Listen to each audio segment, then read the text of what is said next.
if you are out there and you're a Bears fan, first of all, I'd love to hear from you. Would you trade Jaden Daniels for Caleb Williams right now, or would you keep it? Do you still have faith that Caleb is going to be the guy? Because I think it's a good conversation. Commanders fans would say hell to the no. We know that for sure. They're loving life. Of course, but maybe that even leans into more of this switch is probably warranted. Just something to think about. Bears fans, let us know. Would you keep Caleb Williams at number 1, or if you had the chance for a do-over, would you switch it?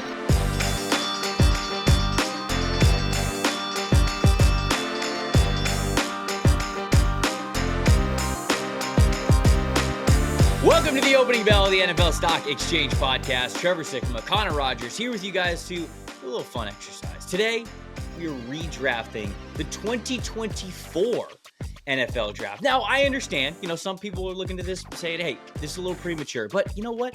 Being a little bit premature, it's totally normal every now and then. You got nothing to worry about. It's totally normal. It's not a big deal. Don't worry about it. Connor, with that being said, how you doing, my friend? I'm good. It's time to get reactionary is what it's time for. And also at times to tell everybody to calm down and be patient with certain players. Yeah, this is a cool one because the impact from this class, especially offensively, I don't want to say historic because that's maybe too far, but it was just a big talking point of the NFL season, whether it was across fantasy, obviously for the Commanders, it was real football. Right. And the Broncos. There's so many takes now and I think some are really valid after 1 year where you're like, hey, this was a huge concern of mine. And this guy at the next level just proved it wrong. And then there's other guys where, you want to see more from, and maybe they aren't in the first round if it was reheld today. So you're right. It's soon, but it doesn't mean it's not fun. Yeah, so I think that this is going to be a fun exercise to do. And I understand, there's going to be some people that freak out about it, but we thought that this would be an actual fun exercise to do as a way to sort of give recognition to a lot of these guys as well, recognize their rookie seasons. And instead of sort of doing an award show that, I don't know, I feel like we could spice it up a little bit more than just a regular awards show. Doing it in this fashion is fun because we go, okay, let's recognize how great of a rookie season this player had. And then also maybe envision, okay, what would it be like if they actually went a little bit higher in the draft? So this also gives you a sneak peek. Normally you do redrafts. The standard is 3 years, right? Wait 3 years to see how these guys have played throughout their NFL career. And I think when we get to the summer, we'll do that. We've done that before here on this channel. But we thought that this would be a fun way to sort of recognize how these guys have played in their rookie seasons. And it's cool to see, like, all right, well, this is how they came out of the gate. This is what they could be moving forward. And then even more so than that, I think the exercise is fun beyond just the rookies themselves, but also the team building part of it, right? There's going to be a couple of teams in here that are like, all right, well, we went into this season with a quarterback. We had the option to take one and we didn't. And so in this exercise, with as good as the quarterbacks have played, we'll probably switch it up a little bit there. How high do the wide receivers go? Do they go in a different order? How high does Brock Bowers go? All this kinds of stuff. I think that it's going to be a fun exercise to get into. So the way that we'll do it is normal mock draft format. Obviously, we don't have the mock draft simulator that we're going to pull up, so we'll try to just keep track as best we can. We're going to go with the draft order the way that it was at the end of night 1. So we're not going with the original draft order. I know the Minnesota Vikings moved up a little bit to go get Dallas Turner. We're keeping them at 17 instead of moving them down to 23 because, I don't know, it would have been kind of confusing to talk about. Well, they took this player here, but then they weren't taking this spot. So we're just trying to keep it as straightforward as possible with this exercise. The Jets and the Jets and the Vikings switched spots at like 10 and 11. So that's kind of a minor one, but we're keeping the order as it came out to be at the end of day 1. So that's the order that we are working with here. And I think that means, man, who didn't pick in round 1? Wasn't there a team that didn't pick in round 1 because of that at the very end? You know what? That seems like a problem for future Trev and Connor to figure out because we didn't, because I forgot about that. There's a little bit of movement. Wait, we aren't prepared? No way. Okay. So actually it's the Buffalo Bills, right? Because it's the Buffalo Bills. They had moved back with the Kansas City Chiefs. There were all those jokes That's about right. Xavier Worthy. So we'll give a shout out to the Buffalo Bills at the end. We'll make sure that we get them into this exercise. So glad that I thought of that right there. Good job, future Trev. Connor, odds or evens here. I'll start if you want. I could go 1. You could go. I don't really care either way. I want you to pick for the Bucs So I think you take the evens. Okay. All right. All right. Although I'll tell you what, it makes your no, actually go ahead. I'm curious. I'm very curious. Does it make my job more I was difficult? about to say easier, and then I was like, maybe not. I don't know which way you're going at number one, because that's the telltale sign of how much maybe you might lean into this exercise Yeah, versus obviously making sure that, like I you're said, fair. Yeah. the the evaluation time period is normally 3 years that you wait for these things to do these redrafts. But it's, we're throwing we're throwing a little stick of dynamite here in this one That's for what's this one. fun So, about this. Yeah. all right, buddy, you're taking it. You're taking number one. Chicago Bears on the clock. You sticking with Caleb Williams? Or are you making a change here at number one overall? After this season, I don't know how you don't take Jaden Daniels. There it Number is. one. And I know it's 1 year, and Caleb can have a phenomenal career. I get it. And listen, this is coming from me. Like, I liked Jaden Daniels, Mhm. but I still didn't have him as I had the quarterbacks ordered Caleb Williams, Drake May, and I thought that gap was a lot closer than people wanted to admit. And my final rankings uh showed that. But then Michael Penix and Jaden Daniels next to each other as the next two quarterbacks. And I thought they were all like top 20 prospects, franchise quarterbacks. Mhm. But with Jaden Daniels, my concerns were, continuing to grow against pressure. Staying healthy was a big one. And I thought he did a pretty good job protecting himself this year. He had the one injury in the middle of the year that his play went down for like a couple weeks. And then he's just marvelous. And I think Cliff Kingsbury and him have worked perfectly together, where there's a lot of quick throws. They've found ways to use his legs without completely, putting him up as a liability in terms of how many shots he's taking to the body. I think he's played behind a offensive line that there's a lot of room for improvement. And outside of Terry McLaurin, his weapons are Zacchaeus, Diami Brown, Zach Ertz. So Jaden Daniels has elevated this offense in ways that I didn't see coming as a rookie, and I think would have been unfair to expect, but he's done it. And that's Yeah. why he'll be Offensive Rookie of the Year. He's been tremendous. He's just grown as a player over these last three. When you look at Jaden Daniels in a 3-year sample size, the growth is so wildly impressive and Yep. unique.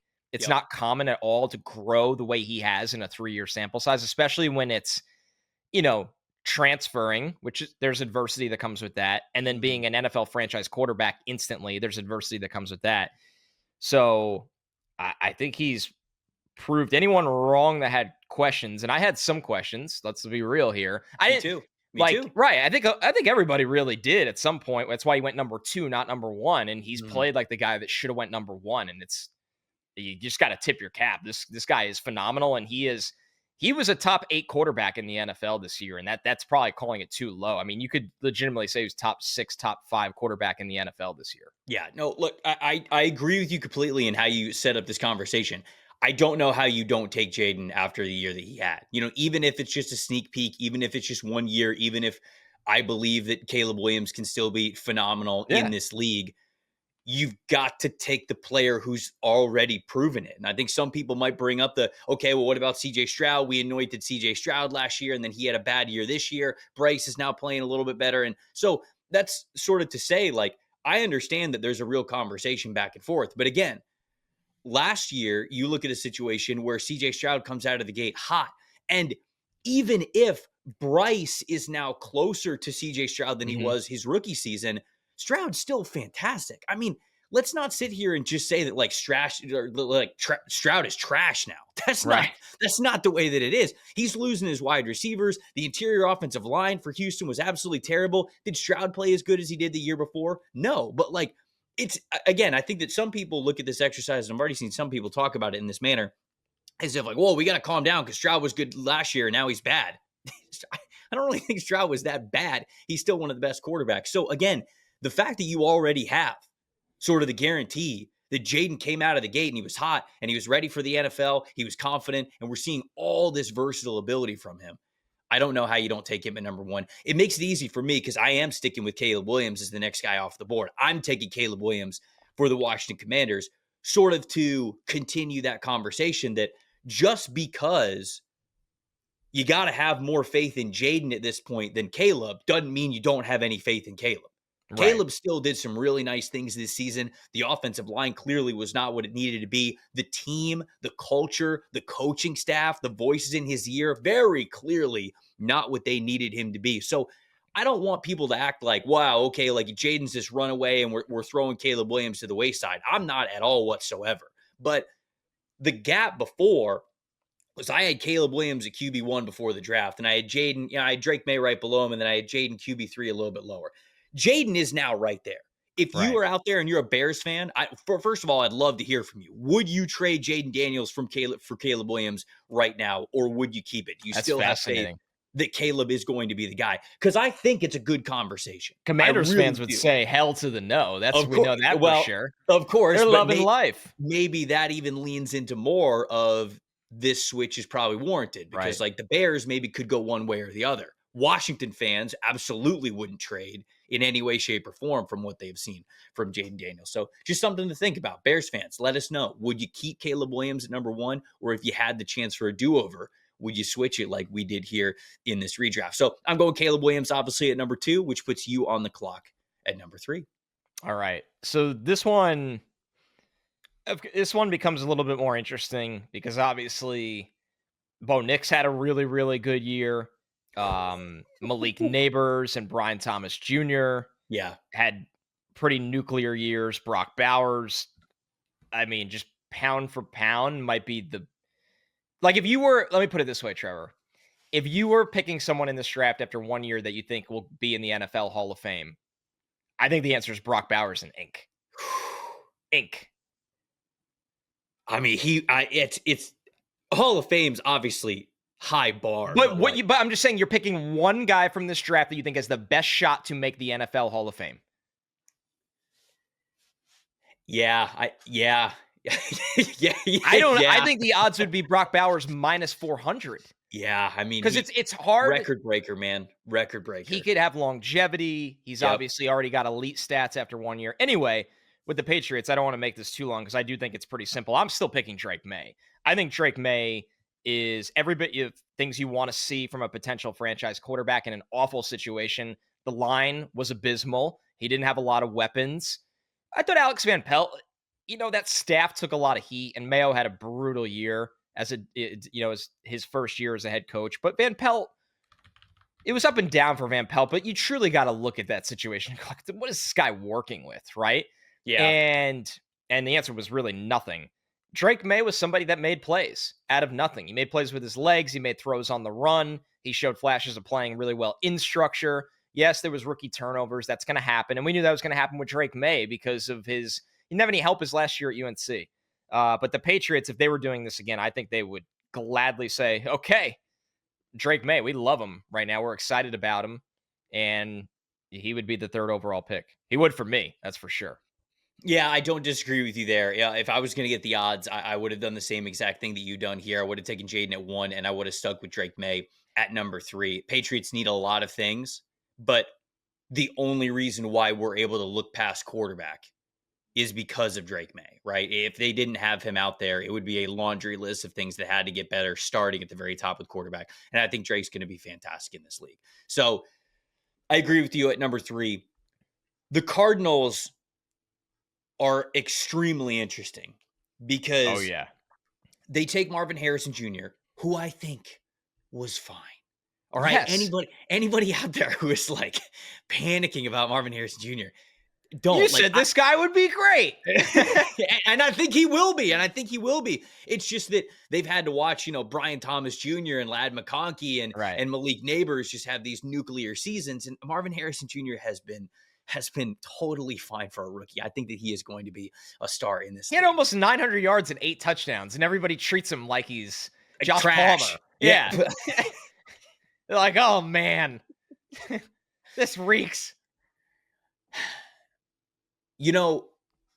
Coming off the conversation that you just brought up, my mind immediately goes to Brock Bowers as the guy who should probably come off the board next. Right. But the Cardinals have a top 3 tight end in the league. There you go. In Trey McBride. So in my head, do I think that Bowers and McBride form this crazy tight end duo where, yeah, it's not technically a wide receiver, but these guys can play X. These guys can play in the slot. The more that I'm thinking about it, this was the selection that going into this exercise, I was like, man, I don't know what I'm gonna do here. You can't go wrong, though. That's the nice thing. Or can I only go wrong? Yeah, there's people that will say you only went wrong. I'm taking Brock Bowers at 4. Whoa. Okay. That was not on my bingo card. I'm taking Brock Bowers at 4. You just said yourself, if there's a guy in this class who you think after 1 year has the best chance of being a Hall of Famer, it's Brock Bowers. I'm taking it.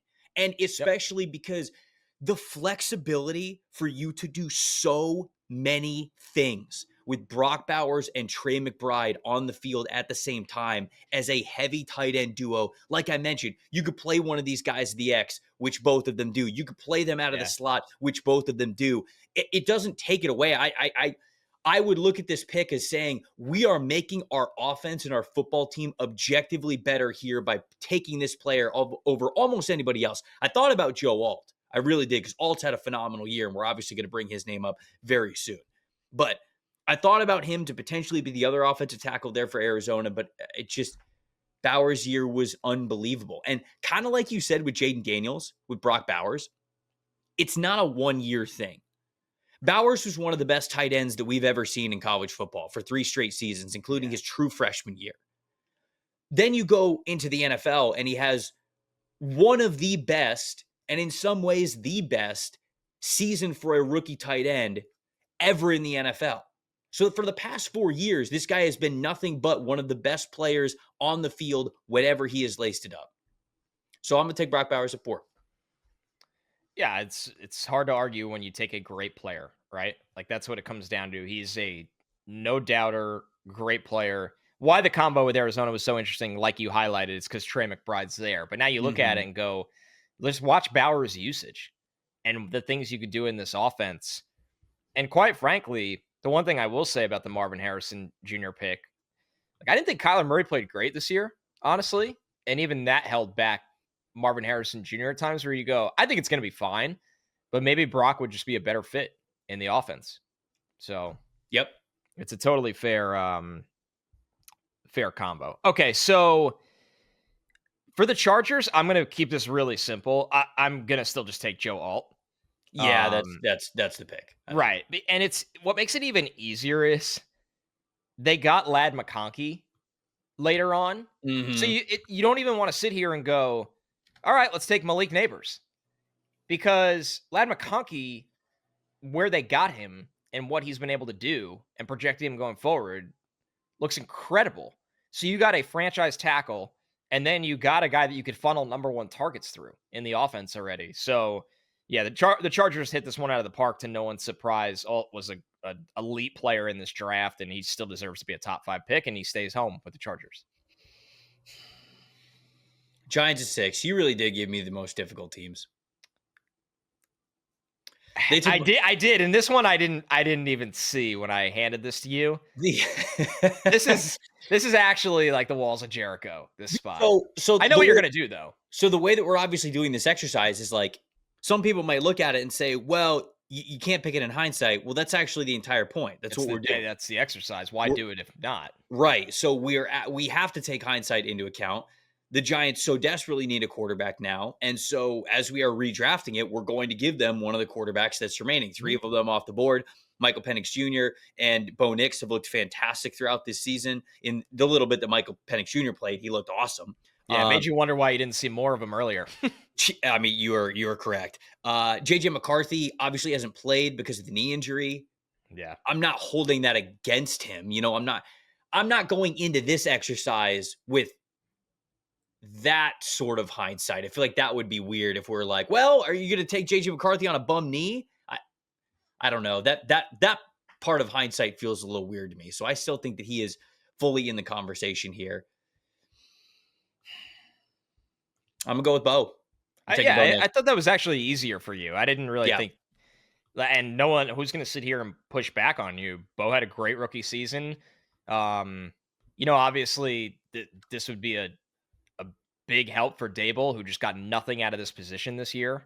Yeah. And I guess the combo comes down to Trevor is now that the Giants are picking at 3, would you rather have Bo Nix and, a player at 3 in this draft, or would you rather have Malik Neighbors and maybe a chance at one of Shadur Sanders or Cam Ward, but far from guaranteed? No, no. I would take Bo and number 3 overall to do whatever I want with it. Right. 100%. You could honestly narrow it down to, okay, we're going to have Bo Nix, and then at number 3, we're getting one of Travis Hunter or Abdul Carter. Right? Or Mason Graham or whatever the combo is. And I know the Giants actually have a decent front 4, although they wouldn't have Malik. So in that situation, yeah, but I wouldn't take Ted at 3. Yeah, you probably take Ted at 3. You think I don't know. I don't know if I'm there yet. We'll see. Okay. Maybe. You could trade out and still get Ted. Either way, the point is this scenario is better for the Giants. Yes.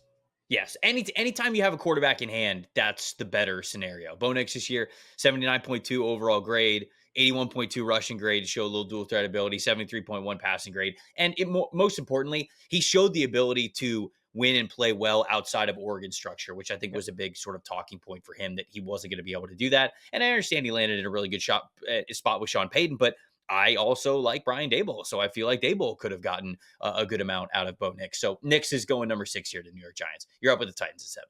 So once again, the point of this exercise is to use hindsight. It's one of the only times in this show that we are happy to do that. Mm-hmm. The Titans at 7. I'm taking Michael Penix. Yeah, your boy. I mean, what would you here?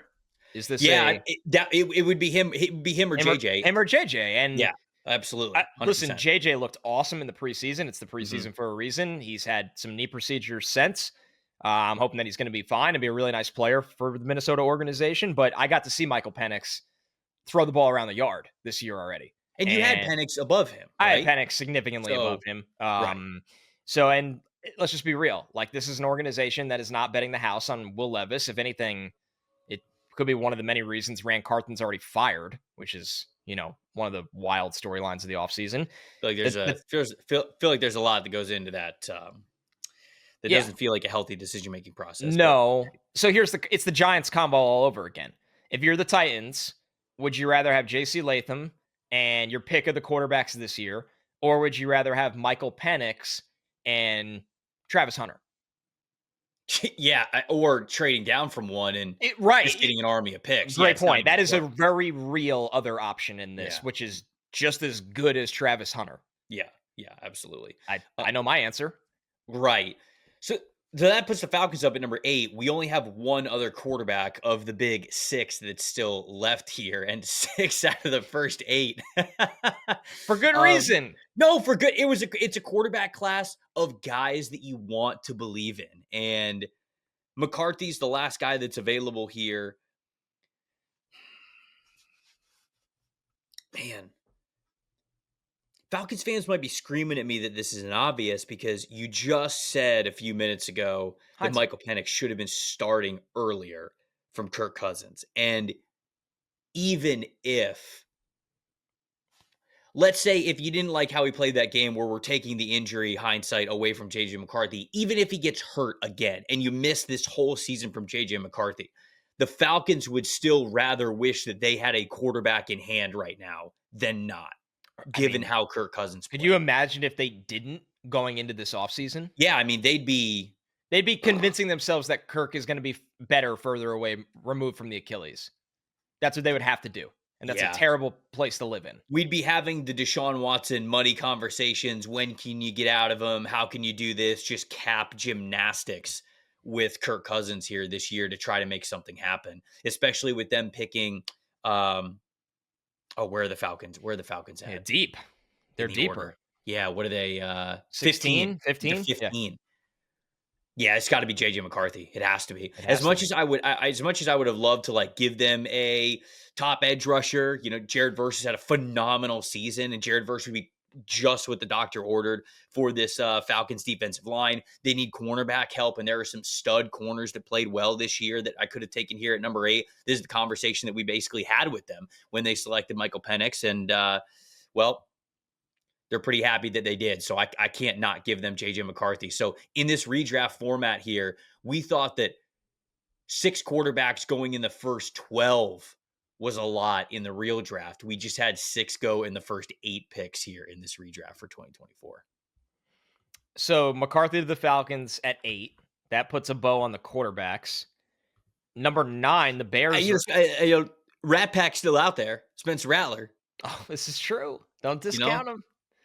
Don't discount him. Rat Pack. Joe Milton. Joe Milton's still Joe out. Milton is out there. Joe Milton's still out there. Week 18, Joe Milton goes top 5. Some are calling him a Week 18 merchant. Some are saying that. You remember, what was actually, now that I'm saying it out loud, wasn't it Tennessee versus Iowa in the bowl game that he went off? I'm pretty sure that's a good recall by you. So he goes like last, because I remember that was one of his best games in college football. And everybody was like, look at this guy. He's 6'5", 250. Everybody was saying that Joe Milton was like the next great quarterback. Yeah, he had. He might be a last game of the year merchant. It does make you wonder, I'll at least say. Is something going on here? Does there need to be an investigation? What does he know that the people don't in the final game of the season? All right, the Bears at 9. They took Rome Odunze. I kind of have a spicier one here. Oh? Well, there's 2 ways I can go, and I'm curious if one you agree with me, because I think it is a little bit of a different approach. Because a lot of people are sitting there and going, "Oh, just take Malik Neighbors," which is fine. But I'm actually not offering you that chance. Oh, I didn't want it anyway. Yeah. Olu Fashanu? Yep. Or Jared Verse? Yeah. I think that's the combo. If you didn't bring up Verse, I was going to be like, I think we got to bring up Verse here at 9. I would tell you that you got to go Verse. I think so too. With how productive Jared Verse was this year. He was awesome. The disruption was insane. And John Leiter just pointed this out when we were doing some of the rookie review shows over on the PFF channel. I'll look it up in a second when I let you analyze this pick. If Jared Verse didn't have like an insane amount of missed tackles in the backfield this year, when he had the opportunity for tackles for loss or sacks, his numbers would have been bonkers. Nuclear, yeah. Because of how well he was getting into the backfield. I'll look that up in a second. So, all right, you talk about this fit and making this pick here. I mean, Verse, just the heavy hands, the ability to rush with knockback power, to use that against the run, to have instincts against the run. He gets off the ball. He's been awesome. And, there's still a lot of things, of course, after 1 year of a draft where you're like, man, I should have been higher on that guy, or I was too high on that guy. And like Jaden Daniels, as I talked about in the beginning. With Verse, he was my top defensive player, and it was one that really tripped me up for a while because we had Laiatu Latu, Dallas Turner, Quinyon Mitchell, Cooper DeJean. But it's one that I'm glad I stuck with because when he went to the Rams, they just utilized his skill set to the fullest. Like, allow him to be that heavy-handed, get off the ball, make explosive plays, hard-charging attack front. And he's just been a game wrecker for them, and one they really, really needed up front. And if the draft was redone today, as you see here, there's a clear argument for Jared Verse to be a top 10 pick in a class that, the defensive talent really didn't get a lot of hype. And now looking back at it, he could be an elite edge rusher in the NFL, which elite edge rushers in the NFL should always go, obviously, in the top 10 picks. Dude, he had a 33% missed tackle percentage when pass rushing. I mean, that's gotta clean that up. I mean, you gotta clean it up. Obviously, he had a 23% missed tackle percentage overall, which is also like incredibly high. And I'm not even necessarily saying that as a big knock on Jared Verse. You're correct. Definitely needs to clean it up. But it's almost more astounding than the other way around. He is an easy double-digit sack player if he brings that percentage down to 20%. You bring it down just to 20%, he's a double-digit sack guy, along with all the pressures that he created. So, yeah, I think that Bears fans would tell you, even at number 10 here in this draft, like, you maybe got to think about pass rusher a little bit. If an offensive lineman isn't really a good fit here for you, you think about pass rusher if it makes sense. And so to take the best one from last year, who is elite at getting pressure, makes sense to me. So we do have the Vikings here at number 10. Remember, this is the draft order that we're doing after day one because we didn't want to go through, flipping them all the way around. The Vikings ended up taking JJ McCarthy here. They traded up to make sure that they were going to be able to do that because you had the Denver Broncos right there. You had the Las Vegas Raiders right there. So they were worried sort of that somebody was going to get up and go get JJ McCarthy from them. I'm going to have them taking Quinyon Mitchell here. Quinyon's been incredibly impressive for a rookie cornerback for the Philadelphia Eagles. And in hindsight, you look at the year that Sam Darnold has had. I understand the last 2 weeks of the season really sour that. But I think that Vikings fans are very comfortable saying, okay, yeah, like let's let Sam walk. We've got JJ McCarthy. We're good to go here. If they didn't have JJ McCarthy, I think that you could look at Sam's season with a little bit more rose-colored glasses, and you could think to yourself, all right, well, now we'll re-sign Sam to a little bit closer to what was that Baker Mayfield deal, because before, the way he was playing in the regular season, you thought it was going to be a lot higher than that. Now you can get it for more of that type of a deal. And then in your mind, you could think to yourself, all right, well, this is only year one with Kevin O'Connell. Like, yeah, he was still a little bit skittish in these last 2 weeks against the Lions and the Rams, and those are the two teams that he lost against, but he played really well, and he improved a lot throughout the year. So he reverted a little bit. Yeah, there's no question about it, but I think that you could give yourself hope that, all right, let's re-sign Sam. We got a bunch of other guys that we love on the team, and having Quinyon Mitchell as a lockdown young cornerback in a cornerback room that I think is going to get really depleted once free agency comes around. To me, that's sort of getting ahead of the curve there, and I'll take I'll take Quinyon Mitchell here at number 10 for the Vikings. All right, so now we arrive at one of the most interesting scenarios, and that's the Jets at 11. Oh yeah, thank God. Because their first rounder, Olu Fashanu, looked like a home run when he played. He was phenomenal, especially in pass pro. Mm-hmm. And they don't have an answer at left tackle without him. Like Tyron Smith just fell off a cliff this year. And he went on IR, and that's why Olu stepped in. But I mean, the clock was ticking that Olu was just going to take that job anyway. That's how bad it was at left tackle. The flip side of this, Trevor, is Malik Neighbors is on the board. And I think Malik Neighbors could be an elite wide receiver at the NFL level. So you're kind of stuck with do I want the elite wide receiver to pair it with Garrett Wilson, assuming, that wipes away trading a third rounder for Devontae Adams, which is probably a good thing. But then you have no left tackle. Literally, because Tyron was bad this year, and the depth that Joe Douglas drafted before that, and Max Mitchell and Carter Warren, when they played this year, they were abysmal. Like they couldn't play. So I don't really think you can go wrong in this scenario, but I think I'm just going to repeat the Olu pick because having a franchise left tackle is, monumental in the NFL. And if the Jets had no receivers, you'd go, okay, we got to get Malik Neighbors in here because he's a game changer. But you do have Garrett Wilson.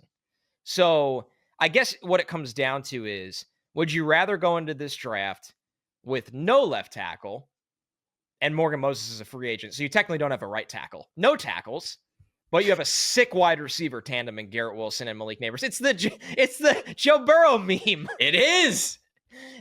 We're back. We're back. This is the Jets version of it. Or Olu and Garrett Wilson, and you're picking 7th. Yeah. Look, if in this draft, I think I'd rather have Olu. We just did the tackle show, and you're like, Anytime all things are equal, you take the offensive tackle. And, right. And we have I've talked about this on social media. I've talked about this here on this channel before. I'm not saying that wide receiver isn't a premium position. When you have a great wide receiver that can make a big difference in your offense. However, the scarcity of getting a starting caliber and impact offensive tackle versus the scarcity of being able to get a difference-making impact wide receiver, even a like a tier 2 wide receiver, sometimes even tier 1 wide receiver, you have way more opportunities to be able to get a wide receiver than you do an offensive tackle. So anytime you present to me an argument where quote unquote all things are equal, I'm going to take the offensive tackle. That's the way that I'm going to do it. Perfect way to kind of encapsulate my thought process here. Yeah. All right. So that's the second repeat pick. Actually, the teams that took their offensive tackle, it's the Los Angeles Chargers. That was the first repeat pick there with Joe Alt, and then New York Jets sticking with Olu Fashanu. If Penix made it there, by the way, I was taking him. Well, yeah, duh. Yeah. I think anybody who hadn't clicked on the video yet would have just gone in the comment section and been like, I was Michael Penix I was Jr. really is hoping. dead. I was really hoping, but obviously no. We had all the quarterbacks go in a blink. That was never going to happen. I was going to make sure of it. Well, this one's a layup for you, I think. Denver Broncos, they took Bo Nix. Bo Nix is not on the board. Is the layup Malik Neighbors? Yeah, I think Because so. that's what I'm going with. Yeah. Yeah. So this was a spot where I think Courtland Sutton's had a really good year. But you rewind to the year prior, and Jerry Jeudy and Courtland Sutton were both kind of like on the trading block. And I know things are a little bit different. Obviously, it's a little bit more stable now that they have their quarterback. They maybe don't feel like they have to shuffle things around as much.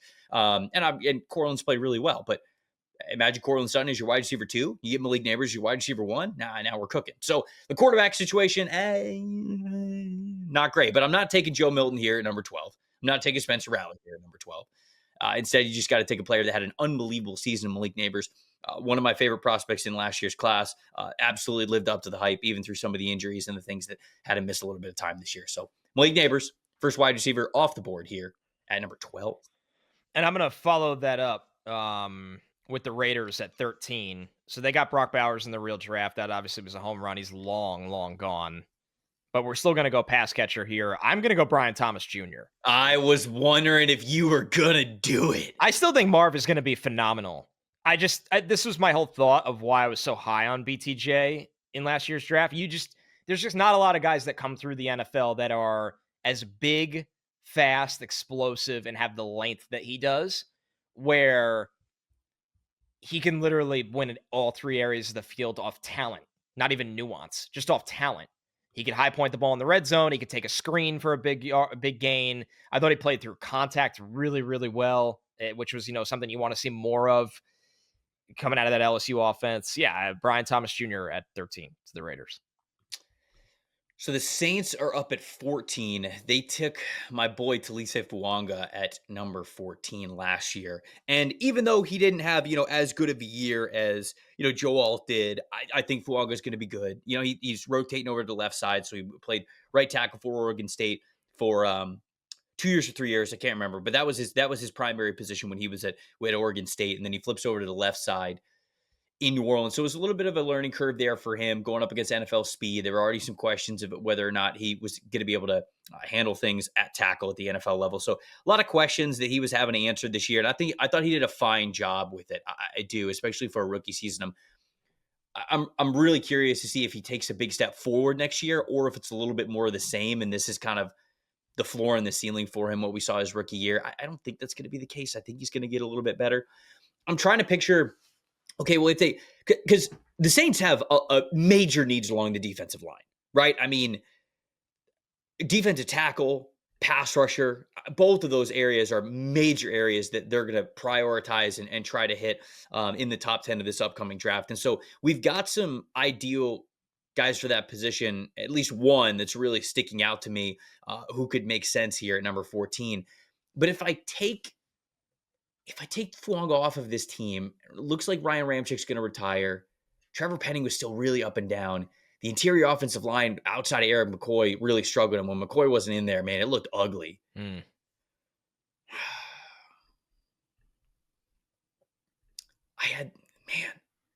had these players pretty close in rank as well.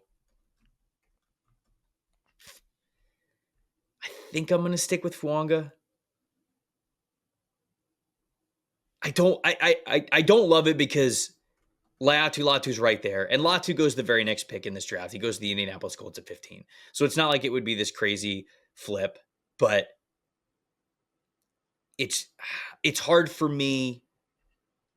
For as much as defensive line is a need, offensive line would be just as dire if they didn't have Fuaga. So going off the conversation I just had a couple of minutes ago, all things considered, all things equal, I would tell you that impact offensive tackle is the second hardest position to acquire onto your team outside of quarterback. So I'll stick with Fuaga here. I'll go with Taliese Fuaga for the New Orleans Saints. All right, so the Colts, they took Laiatu Latu. This is kind of an interesting scenario because Marvin Harrison Jr. is still on the board. Well, and he could be a Colt, like his dad. Right. And it's weird because Alec Pierce actually had a good big play year. Like on 37 catches, he had over 800 yards. And you have Michael Pittman, you have Josh Downs, but I think I'm still, and they took Adonai Mitchell, who I really wasn't very high on. I guess anything they get out of him going forward is kind of house money. But I would have done that pick differently in the second round, which I said at the time. I would take Marv here. And by the Yeah, way, I would too. for those wondering, if I was going to repeat pass rusher, I would not take Laiatu Latu. I would take Chop Robinson with this pick. Ooh. Yeah. I thought Chop Robinson was physically more impressive than both Latu and Dallas Turner this year by a decent margin. But I will take Marvin Harrison Jr. I would have. I am still clearly and confidently taking Latu. Right. There's a guys, projection side of it too. There. Yeah. All right. We got the Seattle Seahawks. I think it's 16 coming up next. Before we get to that, though, gotta ask you guys a question. Have you played Pick 6 yet from DraftKings? If not, what are you waiting for? Playoffs are already here. Time's running out. The NFL season and the playoffs are, man, there's only a couple of weeks left. As the official daily fantasy sports partner of the NFL, DraftKings does fantasy sports like nobody else. Play for better payouts on Pick 6. Super easy to get started. You select 2 or more players, choose if they will have more or less of a single stat. Touchdowns, rushing yards, receptions, sacks, that and so much more. Pick 6 is available in most states, including Missouri, California, Texas, Georgia, and more. They're making it even sweeter for first-time users as well. New Pick 6 customers, you play just $5 and you get 50 in Pick 6 credits. We got a lot of fun games that are coming up this weekend. I can't wait to watch Ravens-Bills as one of them. With as diverse as the Bills offense is, if you feel like you've got a good idea how they match up against the Baltimore Ravens and which offensive weapon they're going to feature a little bit more. Maybe it's a big Khalil Shakir day. Maybe it's a big Keon Coleman day. Maybe it's a big Dalton Kincaid day, whatever. And you take a look at their stats and go, no, they're having a little bit more here. That's just one of the examples. You can take a look at all the matchups if you have a good feel for one of those games, and you win more cash on Pick 6. Download the Pick 6 app now. Use the promo code PFF. That's promo code PFF for new customers to play just $5 and get 50 in Pick 6 credits. Only on DraftKings Pick 6. The crown is yours. If you got a gambling problem, call 1-800-GAMBLER. Help is available for problems with gambling. Call 888-789-7777 or visit ccpg.org in Connecticut. Must be 18 plus. Age and eligibility restrictions vary by jurisdiction. Pick 6 is not available everywhere, including New York and Ontario. Void where prohibited. 1 per new customer. Bonus awarded as non-withdrawable Pick 6 credits that expire within 30 days. Limited time offer. See terms at pick6.draftkings.com/promos. All right, Seattle.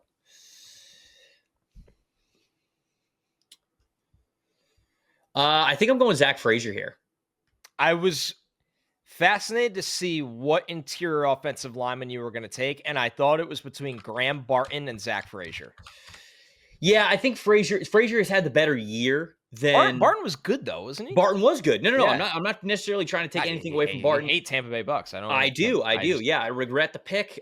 Jason Light obviously has no idea how to draft offensive linemen. He definitely didn't form one of the best offensive lines in the NFL just a couple of years after losing some of his best offensive linemen. That definitely didn't happen. No, but Frazier's been unbelievable this year in the middle of the Pittsburgh Steelers offensive line.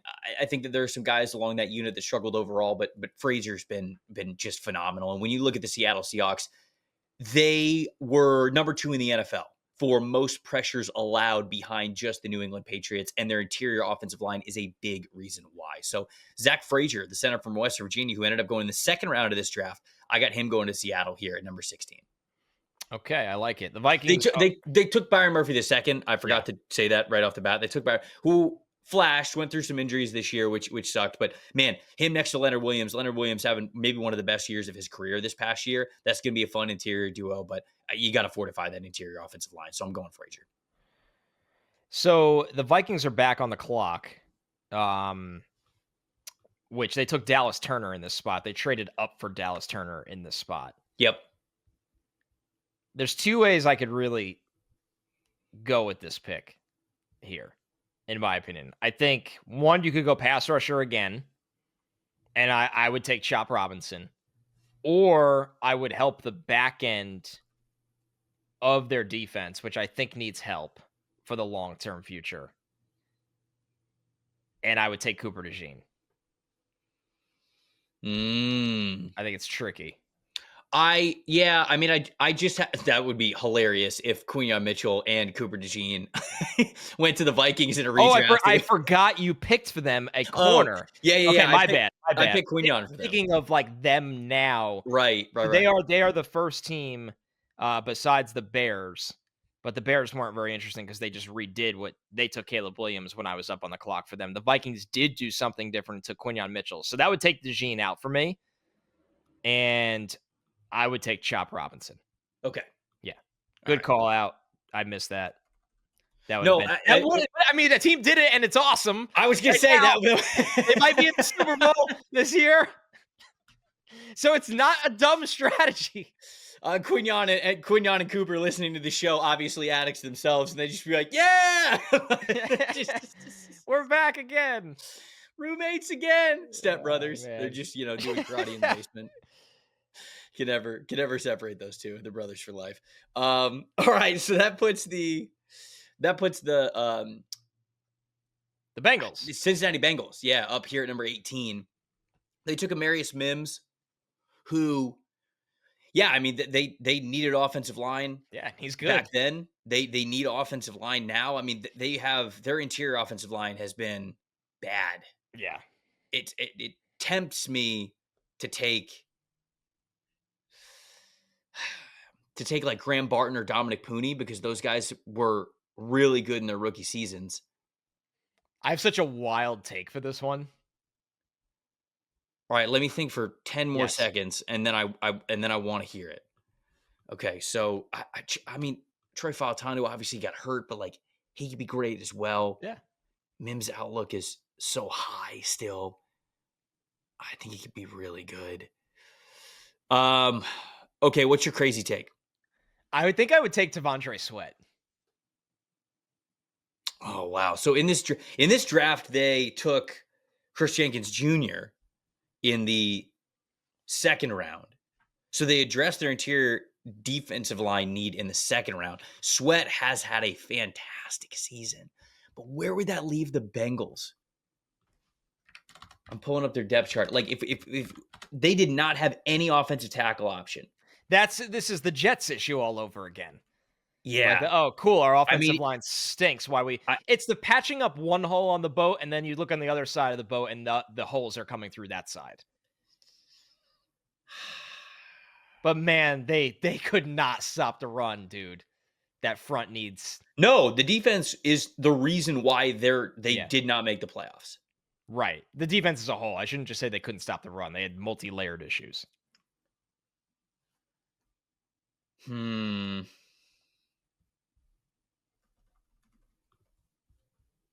still think I'm going offensive line. Yeah, you're right. It's the issue I ran into with the Jets where I wanted Malik Neighbors, but I still had to take Olu.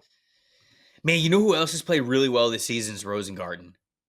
Really well. For the Ravens. Yes, extremely well. Man, I'm tempted by Rosengarten. What about, I mean, JC Latham is still on the board. Yeah. Yeah, no. It's not like Latham was a bum. No. I don't think that at all, but I think Rosengarten had the better season. Yeah. Right? No, I think that's a very fair take. I'm just looking up some of Rosengarten's numbers right now. Let's see. Where Baltimore Ravens. It's kind of quietly been a hero for the Ravens. Yeah, I mean, the pass blocking's been really nice. I mean, he's got a good offensive line around him, so who's to say, if he's playing with a bad interior offensive line that the Bengals were this past season, it's okay. I think the interior offensive line of the Ravens. Oh, no. I mean, Linderbaum's elite. Like, the guards they're okay. I think the Ravens are a really good system. For Lamar obviously can really cover up some deficiencies, and the King running behind them. I think Rosengarten's been impressive. Individually, I guess is where I was trying to go. Or should I say it would be translatable other places? Nah, I'm going to Amarius Mims. I'm sticking to Amarius Mims. Yeah, Mims is awesome. I mean, he just needs to be healthy. I'm in the same spot. Even if it's a little bit more of like Rosengarten was better as a rookie. We don't want to totally just be like, oh, all right, well, rookie year. That means they're going to be better overall. I got faith that Mims, as long as he could stay healthy, which I think is the other part of this that we need to talk about. Yes. If he could stay healthy, then we're talking about a high impact player who I think could be a starting caliber offensive tackle for them for a long, long time. So I think that was the right pick at the time, and I still like it now. So you're up with the Rams tonight. That's a good job by you bringing us back down to earth for a Yeah, second. Like, yeah, I yeah. would take Amarius Mims over We these love guys. change. People love change. Yeah, we started The to fall in love with the change, and Amarius Mims is such an exciting player. new. The Rams at 19, where this is the portion of the show, and where it's like, damn, like it's the reaping sowing meme. Like everybody else up front is like, sick. Now we got Jared Verse. But the Rams, who got Jared Verse, the best defensive player in this draft at 19, are like, wait, this fucking sucks. So, Rams, you don't get Jared Verse anymore. You're at 19, and a lot of the great players are gone. But there are still some really good talents available. For this spot, for me, I'm gonna take Cooper DeJean. Okay. This is the back end. They still need help on the back end. Once again, it stinks. You don't get Verse. I could go Latu here, who was solid, and I still like going forward. Dallas Turner had a really slow start, but there's still promise with him. But it's just Verse was in a different category. And I don't think you could replicate that by just taking the next best edge available. But I do think Cooper DeJean is a phenomenal piece for the back end of any defense. Yeah. Nope. I don't disagree with that pick. I think that he is a great choice there. I guess I could say that I would disagree with it just because I think I would have gone with Laiatu Latu. But Byron Young's been great for them. The entire young core has been great for them. It's weird to say, like, it's weird to play the hindsight game with the Rams because they have so many young players to step up for them. Like you could have looked at the Rams situation during the draft last year, and you could say to yourself, all right, well, they're obviously like, they'll take Edrian Cooper then because Edrian Cooper's still here and Cooper's been unbelievable. Yeah, he has. But Omar Spates was an undrafted free agent for them and is legitimately playing at starting level. So it's really weird to play that game with the Rams because it was so many young players that they drafted in this class that have been playing so well down the stretch. But hard to argue with DeJean, who is a fantastic football player. So the Steelers are up at number 20. They took Troy Fautanu. And even though he doesn't really play this year at all, a little bit, not much. It's the injuries, yeah. They wouldn't have Zach Frazier in this scenario because he was picked in the second round. Their offensive line wasn't great this year, especially if you take Zach Frazier off of it. Right, who was just phenomenal. Their corners are very bad. So, yeah, outside of Porter. Like Drew Phillips had a phenomenal year. I think Drew Phillips could be great. Like, no, I mean, like even Porter was bad this year. You think he was flat out bad? Yes. Interesting. Yes. I think Joey Porter Jr. was flat out bad this year. I just wouldn't consider him somebody I'm replacing. You know what I mean? That's how I kind of look at this project. Like they have holes at corner, but he's not the guy I'm replacing, I think. I don't think you're replacing him next year because it doesn't really behoove you to do so. But like, if he has another season like he did this year, then he will not be a starter then at that point moving forward. So I think you're at least like starting to have the conversation about it. So Drew Phillips, I think, would make a lot of sense here. Over Nate Wiggins. Yeah, I mean, no, Nate's a great call out. Like Nate has played really well, especially down the stretch since the Ravens sort of switched up their defense and have Marlon Humphrey playing a little bit more in the slot. They moved Ardarius Washington and Kyle Hamilton more towards free safety spots, and that's freed up one of the outside spots. And so Nate Wiggins has played there, and he's been great. Rome Odunze is also still on the board here for Pittsburgh. That's a good point. And they desperately need a receiver. Let me ask you this. Would you take Rome Odunze over Ladd McConkey for the Steelers? I wouldn't. I wouldn't either. Which I know is nuts. But for the Steelers, I would take where the slot would be, and McConkey could play inside and outside, but still, where the slot could be open, because you have Pickens outside, I think I would take McConkey for this team. You son of a gun. You son of a gun. We're doing it. Yes. Ladd McConkey to the Pittsburgh Steelers here at number 20. The Miami Dolphins. You got to pick the good football players. That's the name of the game. The Dolphins at 21. They got Chop Robinson at this pick. He's already gone. They took Patrick Paul on day 2. This is an offensive line that needs help. they are in an interesting spot here because now you're subtracting Chop, so you still need pass rush. So Latu would be in play Yep. for sure. Yep. But I'm not gonna lie, it's funny when you go full circle with a pick. Like I always loved mock drafting Graham Barton to this team last year. Oh, they need interior offensive line something fierce. Right. So I'm gonna take Barton here, which is what I wanted Or them. Pooney. Because Pooney had the Pooney was excellent this year. yeah. I think, and I'm not taking away from Pooney. I think playing in Kyle's offense brings out the best in offensive linemen. I think Okay. Barton is even more translatable league wide. I'm not Okay. saying Pooney's not the better player, but I'm just, if I had to go back to my draft eval and project long term and situation by situation, I always loved Barton's athleticism in this offense. Loved it. And I don't think the Dolphins made a mistake because Chop's been really good in a short sample size, but I would take Barton here with Chop off the board. This one's pretty easy for me. Philadelphia Eagles took Quinyon Mitchell and absolutely hit a home run with him at 22. They also took Cooper DeJean later in this draft. Not having either of those guys here in hindsight, like I'm taking Drew Phillips. Andrew Okay. Phillips has been fantastic for the New York Giants, and he's played as a slot corner for them and looked really good, certainly to start the season and look good throughout, honestly. But I think he can play outside as well. Like I think he's got inside out versatility for you. So he is the next best corner, in my opinion, from this class off the board from how he has played this year. So I'm gonna go with Drew Phillips, who was a third round pick, I think. Yeah, believe Third round so. pick for the Giants. One of Joe Shane's rare wins so far. Absolute In all seriousness. steal. hmm So I'm retaking him here at 22 for Philly.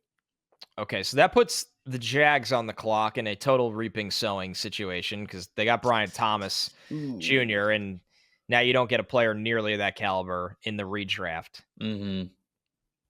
I think this is a team that had a lot of issues on the back end where I might go Nate Wiggins here to get another corner. Now, Yeah, what you have to they need corner. yeah, they do. And I understand a little bit of this was that Tyson Campbell missed time this year. But even if you add Tyson Campbell back into the equation full time, they still need corner. So, and they need safety, but there's not a safety on the board that I love this early. Um, so I'm gonna take Nate Wiggins here, who Nate was always a guy because I think he was a 20-year-old draft pick. He was always somebody that you had to, he didn't turn 21 until the end of training camp. Mm-hmm. You knew there was physical maturity and he wouldn't be a day one star. But when he's now played and down the stretch, like you highlighted, Trevor, you see the promise with Wiggins. Like he's got length in terms of, he's got He's height. legit. He's He's got legit. elite athleticism. I think he's playing a little more physical, which when you go to Baltimore, like that's the culture. You're not going to survive there if you don't turn up your physicality a notch. So Wiggins, I think you nailed it. Like he's very, very legit and somebody that you give a really good trajectory going forward. I would take him here for Jacksonville. Detroit's up at 24, and this is a absolute blast of a scenario for the Detroit Lions because there's two players on the board here who would be unbelievable for them, in my opinion. They took Terrion Arnold and also took Ennis Shaw Jr. in these classes. Not that I would totally shy away from the cornerback position. I wouldn't take I wouldn't redraft Terrion Arnold over the two players that I'm going to mention here for them who have been unbelievable. The first one's Laiatu Latu, who Latu opposite Aiden Hutchinson, even if Aiden gets hurt, I think really helps out your pass rush. Yep. But can you think moving forward? Can you think about Laiatu Latu on one side and Aiden Hutchinson on the other? Like that would be an absolute nightmare for any team and pair of offensive tackles to go up against. So I'm thinking about that. And then the other one is, given the deficiencies and injuries that they've had along the linebacker level, I think about Edrian Cooper. I think about how big of an impact player he could be in the middle of that defense for them and how big of an issue linebacker has been, and just straight up how incredible Cooper has been this season. I think I go Latu. Yeah, I would I too. think I'm I gonna go would too. Latu here. Yeah, this is my boy. Was a top 10 player for me last year. I think he's gonna be fantastic in this league. So it is a little strange that I think that Latu had a perfectly fine rookie Yep. season, and he's still gonna be an awesome player in this league. And we had him going 24 instead of 15, where he actually went. But I think that just goes to show you how good this draft class was and how easy it is to buy into the players that have already shown us something so far this season. I agree. It's two things. It's one, guys that achieved well above expectation in this draft class, and two, teams that have emergencies on the offensive line. I think that's what got us here. The Packers at 25, they took Jordan Morgan with this pick. This is actually very easy for me. I'm going to go Rome Odunze in this spot. I think Green Bay needs a receiver in this offense that they funnel number one targets through. And I think they tried to do the committee approach. Jaden Reed, Christian Watson, Romeo Doubs, Dontavian Wicks, obviously Tucker Kraft at tight end. I still think this offense needs a number one guy that commands number one attention, can win at all three levels, can make a play above the rim. Christian Watson always had that potential. He just doesn't stay healthy. It's a shame. He just does not stay healthy, and he's not consistent. He's kind of a deep ball merchant. Odunze could be a complete player, and he'd have the opportunity needed in this offense. Rome Odunze at 25 just highlighted your point, by the way. Yes, 100%. Yeah, just how good this class is. So the Buccaneers are up at number 26. Graham Barton's not even on the board still. Nope, he gone. JC Latham is, Byron Murphy II is, Dallas Turner is. Man, if you believe in Dallas Turner, which I do, it's very tempting to take him here. Let's see. I don't know if there's anybody. I mean, they need corner bad. They need linebacker bad. So, and they would have needed interior offensive lines like Jackson Powers Johnson, who ended the year really strong. You liked Pooney a lot. Yes. I like getting more of a center. Okay. Unless they thought Mock could play center for them.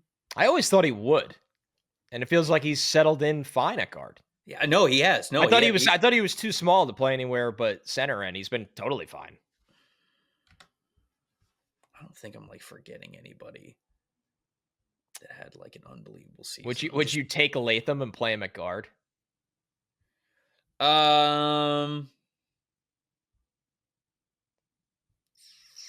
Not over how Pooney played this year. Okay. I would just take Dominic Pooney.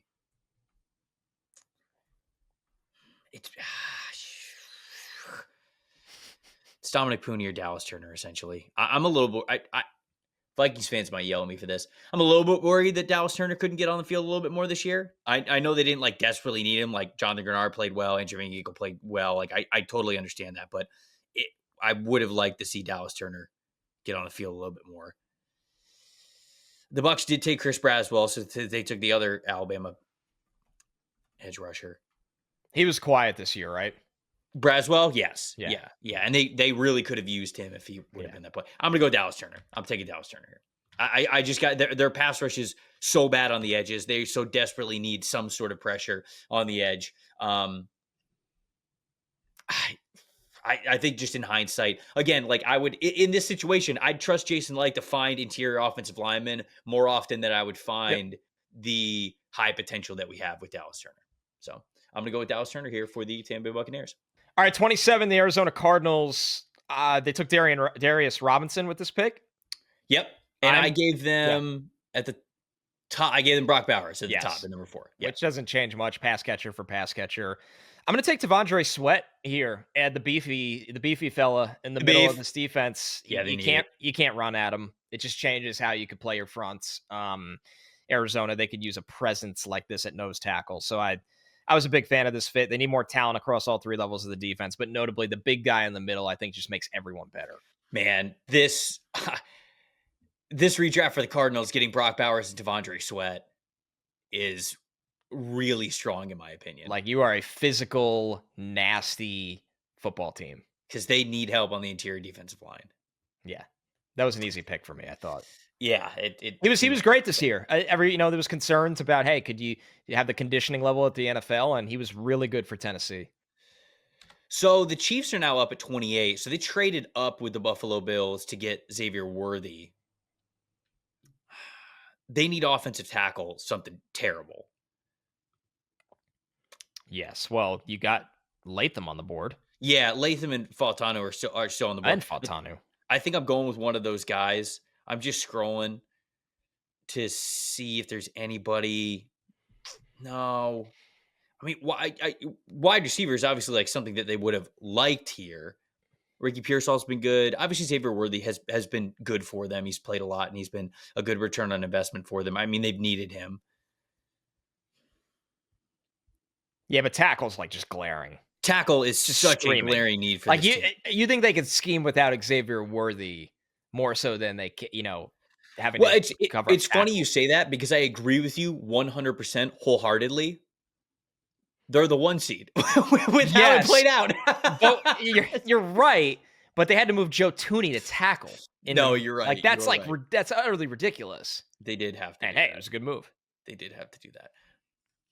Would I pick Jalen McMillan over Xavier Worthy? What? Oh, so you're not even taking a lineman? No. I'm taking a lineman. I'm just thinking. I'm just throwing stuff out there. I'm just having fun. You're just out of control. It's podcast. Would I take Jalen McMillan?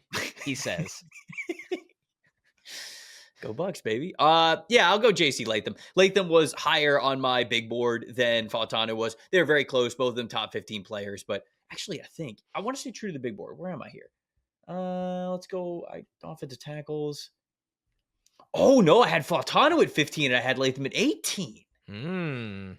Okay. All right. All right, I'm gonna take Troy Fautanu then. No argument for me. I loved Fautanu. Okay, I'm taking Fautanu him. to the Chiefs. The Cowboys at 29, where they took Tyler Guyton. I am going to take JC Latham here. Smart. Yeah, Smart. It's just, a big physical tackle that was ahead of Guyton in terms of where he was as a prospect. This is, kind of an easy one. And Dallas can get back to being a smash mouth downhill running team behind Latham. So now we have the Ravens up at 30. They obviously hit with Rosengarten in the 3rd round. Rosengarten's still on the board, who, they could certainly use now. The offensive line is running like a well-oiled machine. They took Nate Wiggins here at number 30. Nate Wiggins is not on the board anymore. The only corner who's left is Terrion Arnold, who I still think would be a good pick for this team. Mm-hmm. Kamari Lassiter's here. Kamari's had a great season. Oh, Mikey Sanders still is here, who showed that he can play as an outside corner. Right. Well, he's always had the size. That's the funny thing with Sanders still. It's not like he's the small slot. He's light, not small. Well, no, he's smaller. No, he's not. Yeah, he is. You're acting like he's 5'8". He's. Hold on. What? Hold on. Wait. Oh, he's okay. Wow. I was gonna say he's below 5'11". Okay, I stand corrected. I could have swore, and 5'9.5". I know this means nothing, but I could have swore Michigan had him listed at 6 feet tall as a prospect. No way, did they? You can look it up. Okay, they had him at 5'10". I stand corrected. That's just a miss for me. You're just looking at the dog in the fight. You're just looking at the dog in the fight. It's the phrase. It's not about the. It's not about the size of the like dog. A hair under 5'10" isn't like you could never play outside. DJ Reed's about to get $30 million from someone. He's like a 5'9" barely outside corner. Yeah, I think I'm taking Sanders still here because one, he was one of my favorite prospects in the class. Yeah, he was awesome. He is somebody who, when I evaluated him, it's so hard for me to give like slot only corners anything close to like a top 50 grade. Yeah. But I gave that to Sanders still because he was that good. And all jokes aside, like the dog in him was huge. And I believed that he was going to make the jump to the NFL level and just be fantastic at whatever his assignment was going to be. I didn't think he could play outside. And Dan Quinn's like, nope, you're doing it. Play outside this year. And he was good. Right. And they didn't have a lot of options. And he really held his own. So I think I go Sanders still here. I guess they could use one of those wide receivers that are here, but no. Guyton is still here, and I think Guyton could still be good. So like maybe you could take him an offensive tackle. Jordan Morgan's here as well. We haven't brought his name up a ton. Byron Murphy the second on the interior defensive line, but they have Nnamdi Madubuike. The edge rushers are fine. I don't think it's as much of a need to not take Sainer still here. Man, Tyke Smith's been really good too. Dominic Pooney's still here. You mentioned how their interior offensive line hasn't been as strong. Actually, let me look at that depth chart. Let me see what that depth chart looks like for the Baltimore Ravens real quick. So Macari was playing at tackle.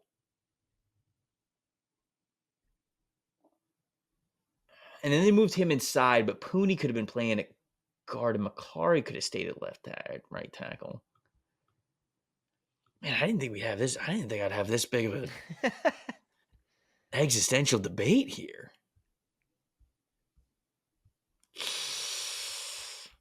Ooh, Tarheeb Stills also had a great year.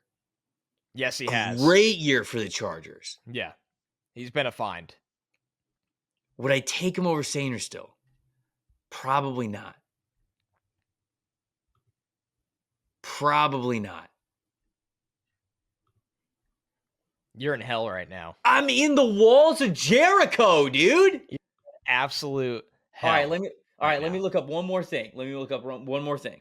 All right. Cuz I got to see the numbers right there. I got to see these numbers. Rookies, position. I'm pulling up Ultimate. I'm doing it. Pulling up Ultimate.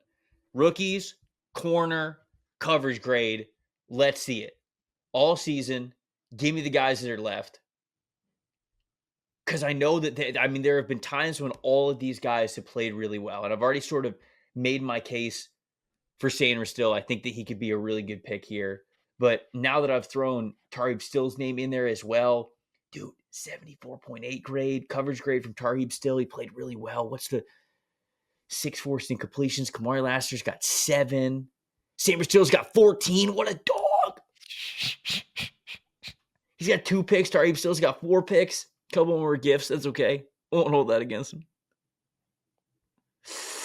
We're taking Sainer Still.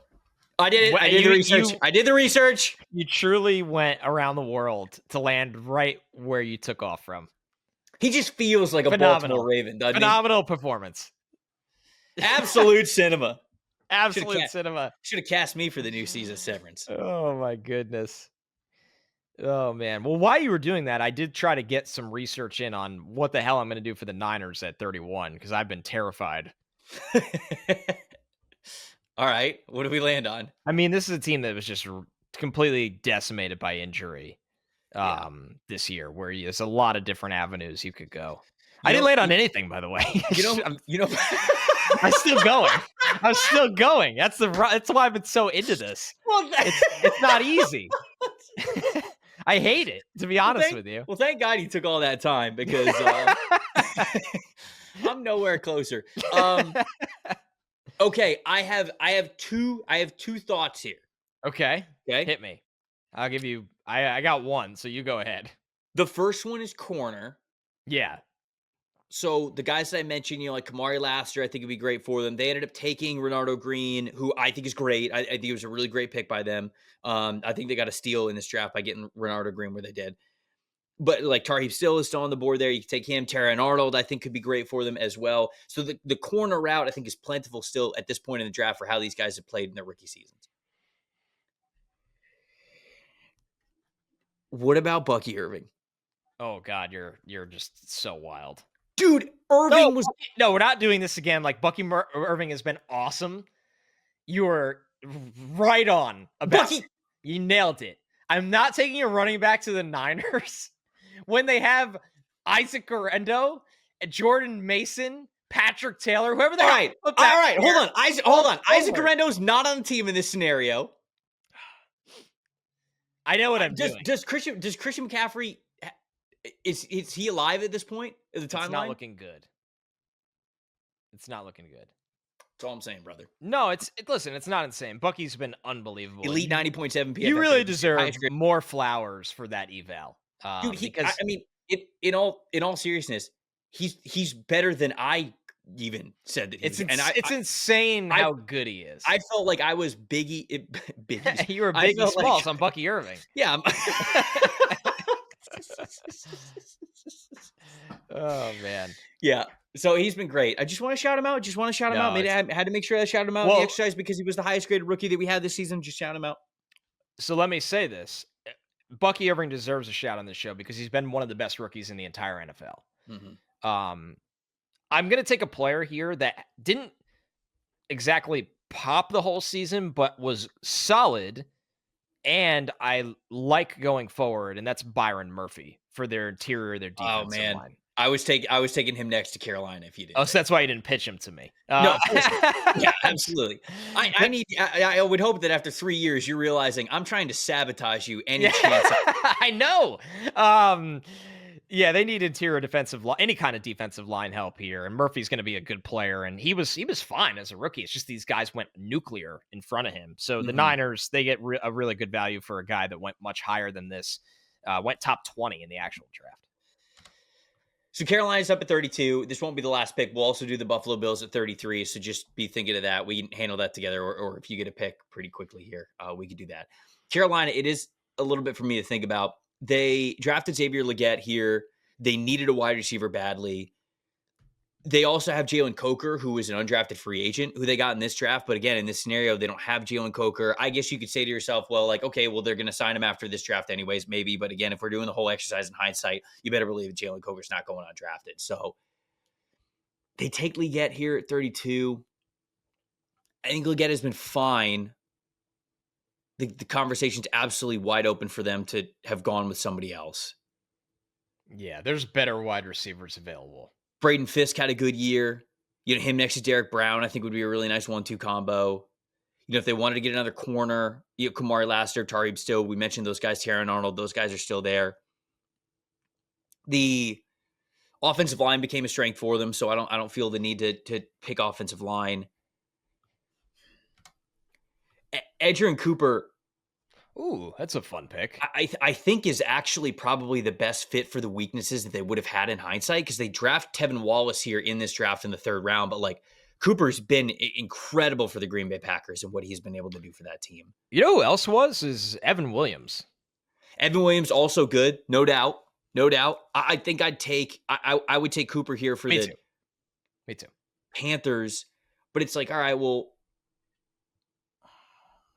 they need pass rush. I mean, is there anybody left? Normally we take the good pass rushers already. And you just took Byron Murphy, so I would have taken him there. Michael Hall's had a good year, but I wouldn't take him over Fisk even, right? Let alone Cooper. Pooney's still on the board. We haven't gotten Pooney off of the board. I don't know if we're going to. It's kind of a damn shame, but it happens. It does. Dadrian Taylor Demerson, who's been really good in the limited amount of time that we've been able to see him play this year for the Arizona Cardinals. You brought up Evan Williams. I think that he's in that conversation for one of the best safeties that we saw this past season. Malik Mustafa, I think has had a good year as well at safety. Yeah, yes. Again, I'm just sort of shouting people out now as I'm sort of going down the list. I'm not thinking about them over. I got to go Edrian Cooper. We got to get Edrian Cooper into the 1st round. He's played too damn well this season. I would have taken him for the Bills if you didn't. So yeah, I actually that's a snipe. I actually feel kind of bad for that because the Bills, they're a terrible human. Yeah. Weights. You know what? And I embrace it. Actually, I'm actually going to embrace it. I'll be the villain on this podcast. And then for bonus for the Buffalo Bills here at number 33, they ended up taking Keon Coleman. Keon Coleman is still on the board. They got some defensive line, defensive end needs sort of moving forward if you wanted to go in that direction. But curious where you're going here with Buffalo. Yeah, Keon Coleman's been fine, by the way. So this is kind of one of those, like, let's shake it up for the sake of content. I don't mind adding, you took Cooper, so that takes out linebacker, which they've dealt with a lot of injuries at that position. This is a hindsight show. I don't mind adding a DB here, honestly. I thought Evan Williams is in play. I had a couple people in play, and now my brain just froze as I had them all written up. Lassiter's been so solid at corner that even though the Bills have corners, it's you could still take him. Yeah, when I do mock drafts, it feels like Bills fans, the feedback is like corners and safeties, like they're good. Interesting. I would look to upgrade from DeMar Hamlin as a starter, but I guess they like the future of Cole Bishop. They drafted Cole Bishop in this draft, so in this Yes. scenario, they That's why this is didn't. difficult. You're right, in this scenario, they didn't. That's very fair. You know, But so you if there's still a safety that Oh, you and think Tyler Nubin was good this year, by the way. I wanna make Tyler that Newton very was good, clear. also got a crap ton of So if playing they time, if which is they hate good to see. taking corner and safety, kinda changes things. Man, Fisk would look pretty good in this front, wouldn't he? Him and Ed Oliver just like cut from the same cloth, just Right. like these smaller, sawed off Yeah. interior defensive linemen just getting after it. But they score so many points that they can attack like that. They could probably pin their ears back a They little have the bit. luxury. The reason why, like, once again, I'm shaking it up because I'm shaking up for content. Keon Coleman's been fine, but also if you look at this offense running through Khalil Shakir, they traded for Amari Cooper. I know in this instance they haven't yet. The Mm, tight ends, James Cook, like Coleman's been a fine addition and he'll have a really nice future going forward. But you can yep. go a different position and have fun with this. That's the key. Yeah. I'm with you. Maybe the problem is the pass rushers went, so there's not even like a luxury pass rusher that I'm taking in this spot. Fisk is that from the What interior. what was their hold on, let me pull up the past depth chart. Like before the draft, what was it? Oh, they still had Diggs. That's funny. Yeah. Diggs, Curtis Samuel, Khalil Shakir, Mac Hollins. So yeah, I mean, it was definitely. I mean, wide receivers definitely on the. There's a reason why they went out and got Amari Cooper even after drafting Keon Coleman. So if you wanted to go with the wide receiver, even if you wanted to go with Keon Coleman, I don't hate you for it. But That's kind of my point. I don't really feel the need to disrupt this pick with how okay, things stand. I was just trying to give Bills fans something different just to chew on something all different. right, do it. Go ahead, throw it out there. We already threw the caveat. We can't be blamed. It's just You it's know, just boring if I just go, yeah, we've we've lawyered up.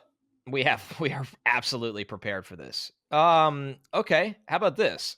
I'm going to take Terrion Arnold All right. because he didn't make it into our first round, and I still think Terrion Arnold has a really strong future, and I think he has some versatility as well. Okay. All right. There we go. So I'll recap it a little bit for everybody, the people that are watching on YouTube and the people who are listening on audio. So the order was the same. Chicago Bears picking number 1 overall. They went with Caleb Williams originally. We gave them Jaden Daniels, Washington Commanders. I gave them Caleb Williams, then a little flip-flop there. New England Patriots staying the same with Drake May. Oh, I missed that before when I was saying that, we had Joe Alt was the only one who was the same. Drake May was also the same. Arizona Cardinals, I took Brock Bowers instead of Marvin Harrison Jr. Los Angeles Chargers, Joe Alt stayed the same. New York Giants, Bo Nix instead of Malik Neighbors. Tennessee Titans, Michael Penix Jr. instead of JC Latham. Atlanta Falcons, JJ McCarthy instead of Michael Penix because Michael Penix was already off the board. Chicago Bears, then with their second pick, they went Jared Verse instead of Rome Odunze. Minnesota Vikings, Queen Mitchell instead of JJ McCarthy because McCarthy was off the board. New York Jets staying the same with Olu Fashanu. Denver Broncos, Malik Neighbors instead of Bo Nix. No more Bo Nix on the board. Las Vegas Raiders, Brian Thomas Jr. instead of Brock Bowers because he was long gone. Saints, Taliese Fuaga staying the same. Offensive line staying the same. I guess we're just betting on this offensive line. It's hard to take a promising offensive lineman away from a team. Right. It really is. Because then you're like, well, this sucks. I think that's what we've learned from this exercise. Is that is really, it's tough to do. Our theme. Even in hindsight. Indianapolis Colts at 15. They went with Marvin Harrison Jr. Set up the legacy pick. Set of Laiatu Latu. Seattle Seahawks, Zach Frazier instead of Brian Murphy the second. Minnesota Vikings with their second pick went with Chop Robinson instead of Dallas Turner. Cincinnati Bengals, Amarius Mims stayed the same. Well, looky there. Los Angeles Rams, Cooper DeJean instead of Jared Verse. Jared Verse is long gone. Pittsburgh Steelers, Ladd McConkey instead of Troy Fautanu. Miami Dolphins, Graham Barton instead of Chop Robinson. Philadelphia Eagles, Andrew Phillips instead of Quinyon Mitchell. Jacksonville Jaguars, Nate Wiggins instead of Brian Thomas Jr. Detroit Lions, Laiatu Latu instead of Terrion Arnold. Green Bay Packers, Rome Odunze instead of Jordan Morgan. That'd be fun.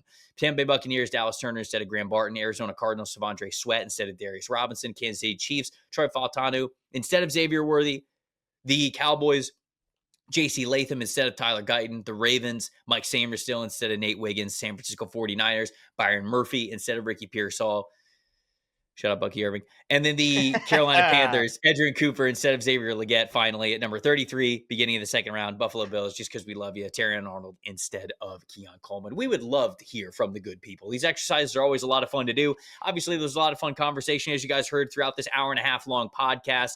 Look, we understand the stipulations to do redrafts. Normally you go with 3 years out, but we wanted to have a bigger conversation about how well so many players in this class have played versus expectations that were already really high for a lot of other players. So how we're valuing expectations versus a little bit of a sneak peek of what we have already seen from their career. We would love to hear from you guys on this exercise and how it played out. Best way to do that, youtube.com/@NFL Stock Exchange. You can hit us up on Instagram and Twitter @Tim Baytray, @Connor J. Rogers as well. We have one more episode for you guys this week. Scheduling's been a little bit different, and it's going to be a little bit different now that the regular season is over. I don't know if we're going to be doing as many Monday and Tuesday episodes, although like Shrine and Senior plans might sort of adjust to that because we never are really sure when we're going to be able to record there because we just want to give you guys the best content possible. But obviously a Wednesday episode today. Friday, we have the early edge rusher rankings. So we're going to do the edge rusher rankings for Friday's episode. So be on the lookout for that. Connor, you got anything else before we get out of here, my friend? I mean, basically, when you were rounding up why we did this show, you could have just said we're chaos merchants. We are 100%. We are profiting off of absolute chaotic scenarios and takes, and that's okay. We don't get to do that often, so it was a lot of fun doing that. Rankings continue. You and I have locked the doors, not spoken to anybody, eating chicken and rice, watching edge rushers. I'm at double digits already, baby. I'm ahead of where I was last week, so I'm happy. Cooking. We set a really nice baseline with that group over summer. Yeah. I found this group, the baseline for this group is better than the other groups we've done where so much has changed. Things change, but I don't know. It's just, we'll explain it on the show. You'll just have to tune in. And you, like you said, we're going to be in catch me if you can mode with all the traveling coming up for, all-star games, Super Bowl week, 2 weeks of break, and then combine. There's a lot going on. It's going to be a lot of fun. So you're going to see our faces in a lot of different places. Yeah, including the pilots if you're playing, because that's what Connor means when he says to catch me if you can. We're gonna be pilots. That's what we're gonna do.